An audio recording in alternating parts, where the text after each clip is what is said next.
तर आता आपण बघणार आहोत आणि ऐकणार आहोत गोष्ट हुशारीची परीक्षा. एका गावात एक चंद्रकांत नावाचा शेतकरी राहत होता. त्याला 3 मुलं होती. धाकट्या मुलाचं नाव होतं अजय, मधल्या मुलाचं नाव होतं विजय आणि सगळ्यात मोठ्या मुलाचं नाव होतं सुजय. चंद्रकांतकडे 100 एकर जमीन होती. त्यात तो भाताची शेती करत असे.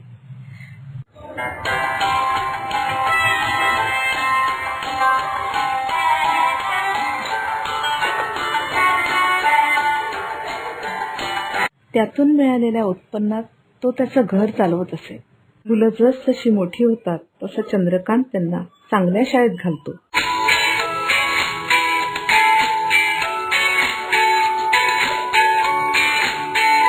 चंद्रकांतच्या बायकोचं नाव होतं चारुलता. चारुलता रोज घरातलं काम करायची, मुलांना डबे करून द्यायची, त्यांना शाळेत पोचवायची, त्यांचा अभ्यास घ्यायची आणि शिवाय चंद्रकांतला पण डब्बा करून द्यायची.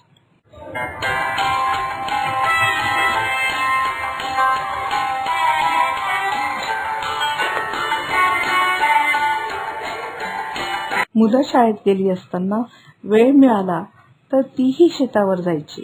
कालांतराने मुलांचं शालेय शिक्षण पूर्ण झाल्यावर चंद्रकांत त्यांना चांगल्या कॉलेजमध्ये पाठवतो.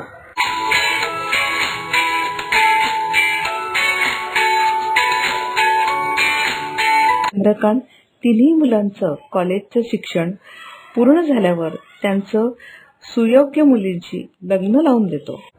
3 मुलांचा सुखाचा संसार चालू होतो.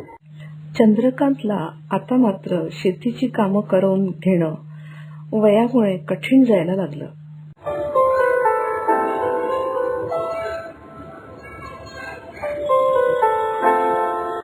तो मनातल्या मनात विचार करू लागला की त्याच्या कोणत्या मुलाला शेतीची जबाबदारी द्यायची आणि तो त्याच्यावर भरघोस उत्पन्न आणू शकेल.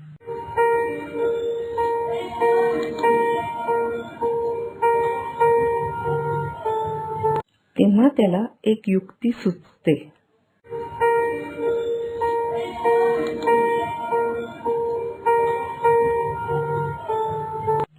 त्यांनी आपल्या 3 मुलांना प्रत्येकी 1 किलो तांदूळ भरलेली पिशवी दिली आणि चंद्रकांत आपल्या मुलांना म्हणाला, या तांदूळाचा जो योग्य वापर करेल त्याला मी सगळी शेतजमीन देईन. अजय, विजय आणि सुजय सगळेजण विचार करू लागतात.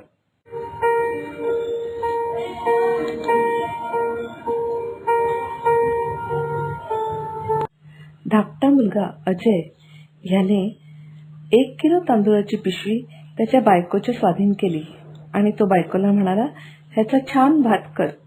मधला मुलगाही यावर विचार करू लागला आणि त्याला असं वाटलं की जर या तांदूळाचं खरं मोल मिळायचं असेल तर हे तांदूळ दुकानातच विकले तर पैसे मिळतील.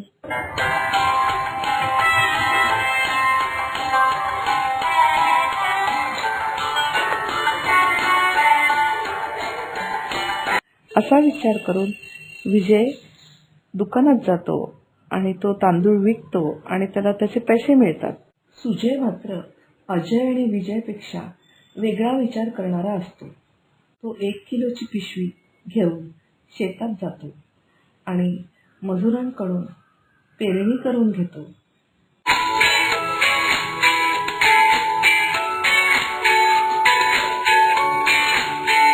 तांदूळाच्या पिकाकरता घ्यावी लागणारी सगळी काळजी तो घेतो आणि भरपूर पीक उगवतो.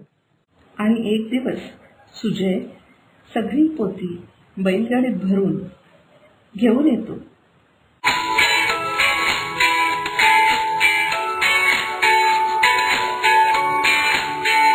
आणि आता चंद्रकांतला खात्री पटते की सुजयच या शेतजमिनीवर भरपूर पिकाचं उत्पादन करेल आणि म्हणून तो त्याला ती शेतजमीन बहाल करतो.